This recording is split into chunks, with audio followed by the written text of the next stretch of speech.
again. I'm hiding behind this big box, or it's just the lid because I have already taken it off. But anyway, it's the Glasair Sportsman G2-2, and as I have told you before and in the vlog, I've been wanting this plane for so long, and now it's here.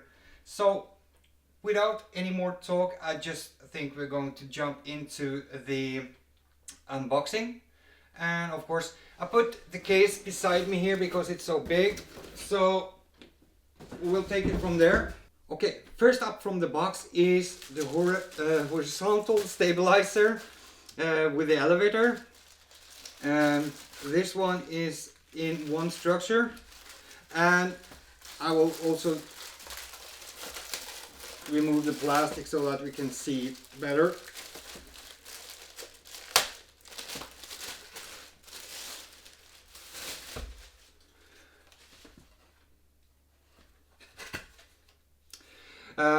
I really like the color scheme on this plane, and the elevator rudder is pre-hinged, so no time for gluing and waiting for this to dry up. Beautiful. We have the left wing with the ailerons, balance rudder, and flaps, of course. Also pre-hinged, as you can see. Beautiful.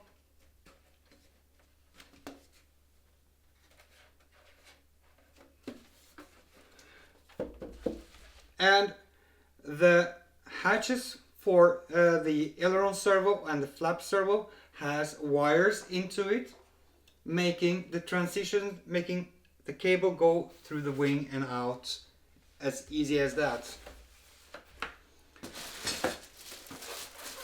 The right balance rudder, flaps, aileron, wing. It's important to use all the terms so that I don't get any more complaints about, hey, it's a horizontal stabilizer, not an elevator. But anyway, that's cool. We can use both terms.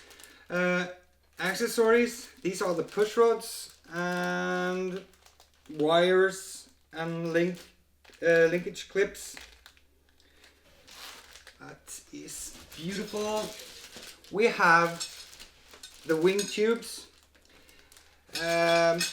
These are in aluminium, and I of course will try to get them in carbon to get down the weight as well, but I feel that the carbon is more stronger than the aluminium, because the aluminium has a tendency to bend very fast. So we'll see what we manage. And here we have the vertical stabilizer side rudder. This is the one that I talked about in the vlog that we have some problems with, but there isn't a problem at all, because I wrote Seagull an email. They answered me just after 2 hours, asking me questions from where I got the plane and so on and so on, and they told me also that they would ship me a new rudder, side rudder, the vertical rudder, without any expense. So thank you Seagull for that. It's amazing. I could have tried to bend this back on place, but I'm afraid I will break it. So the main problem is when you align this with this, it's not aligned under here. You can see you have a flat surface here, and here it goes like this and in. But anyway, Seagull will send me a new one, and I'm so happy about that. Again, thank you Seagull for great service. We have the manual, bit commercial of other Seagull planes. And I gotta say that there were some in here that I got my eyes on, but now no more planes. Next time, helicopter. Here we have the window, the front window for the mainframe. A bit sad that I didn't mount this from the factory, but then again it's okay because the glass has some tendency to crack during shipping, so I guess now it wouldn't. We have the cowling.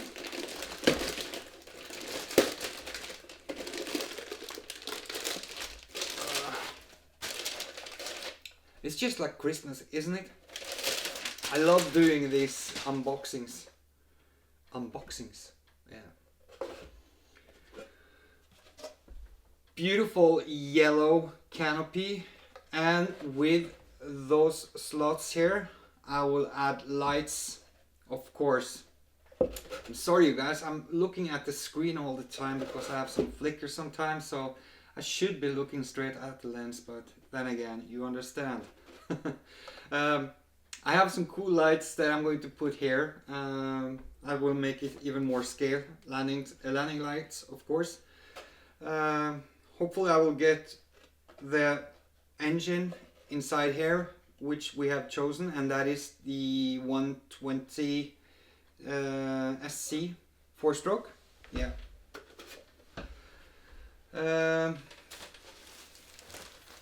Some stickers.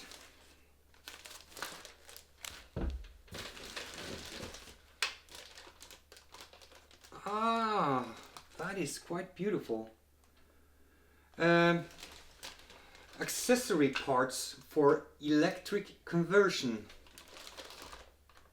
That is one of the good things with Seagull and other serious factories, that they are building and giving you the opportunity without too much hassle.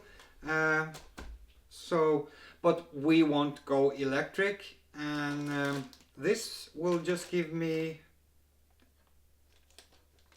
stuff so I can fix it if I break it. Yeah. Here are seats for the interior. Yeah. One pilot, which is going to sit on the seats.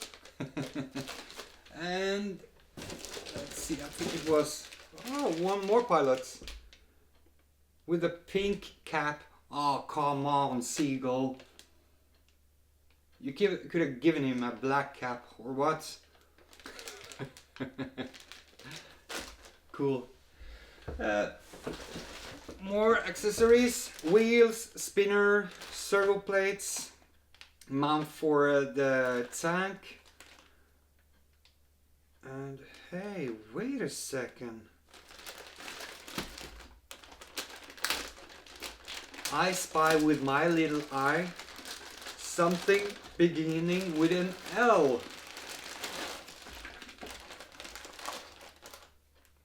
And that is lights. Wow. With a small battery pack. That is cool. And I can hook up this with a kill switch for a gasoline engine. And I can have on and off power with lights. Cool. Thank you, Seagull. I didn't read anything about that in the manual, but they actually send lights. Beautiful. Spinner, two-bladed spinner. I think I will go for 3-blade propeller. I have the spinner, so it's no problem. Motor mount looked a bit small, but then again, we will check it out. Think about it, we were talking about lights and then it was in the package already. Yeah. And I got an email.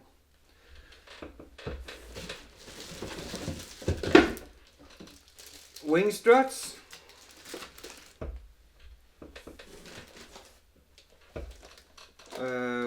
UltraCote.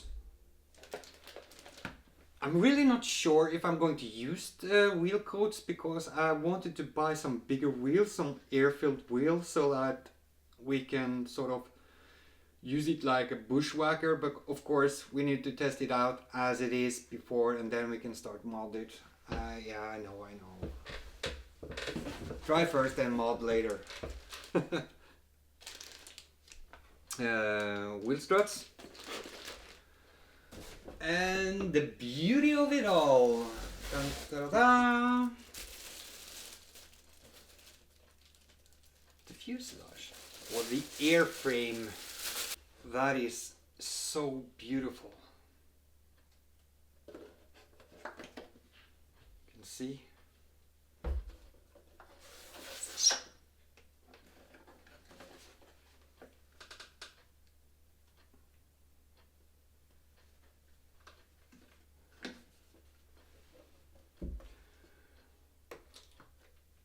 And actually, the coating on this one looks quite beautiful. Usually when they ship these from China or other places where it's usually hot, they started to shrink when it come to Norway because we have much different temperature, and you will see some bubbles on the coating, and you need to take your iron and just make it go away. But this is insane. Beautiful. And there's something under here. Let's see what that is. So as you can see, we have two hatches here. One to get to the motor mount easier, and one for the servos. So I think it will be nice and easy to get your equipment in here. And I can see there are for the rudders, and there are for the... Oh, yeah, I forgot to mention. This one has two servos for rudder. It has one servo for the tail wheel and one servo for the tail rudder, so that you have two individually servos controlling that. And that can be great because sometimes you don't have too much throw on the rudder and it takes a long time to turn it. So now I can adjust it manually on my radio, of course. And there's only one thing to do because we are done unpacking or unboxing this plane, and that is for me to get the time to start building it. And I will do that tomorrow morning. It will not be time-lapse video of this. Due to this is that I don't have a studio and I don't get the chance to mount my camera so that it are able to get the correct lighting. So, but I will see tomorrow. But anyway, this video will go out, of course, today for you guys out there that has been waiting for this one. So, but before we end this, we are going to take a camera overview of the parts and everything. So, okay, I'm starting to get senile. I think we're not done with the unboxing.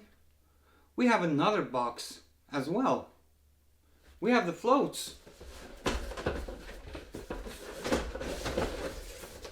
Silly person.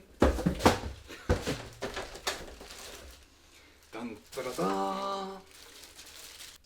Look at these beautiful floats.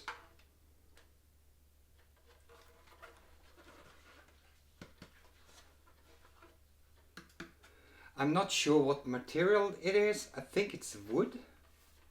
It looks like that. That means we need to cover them with some epoxy on the bottom so we don't hit cracks in it. Flying on the snow, of course. We can use tape as well, just to protect it. But now, you guys, I'm going to leave you with a table view of it all. See you guys later. Bye.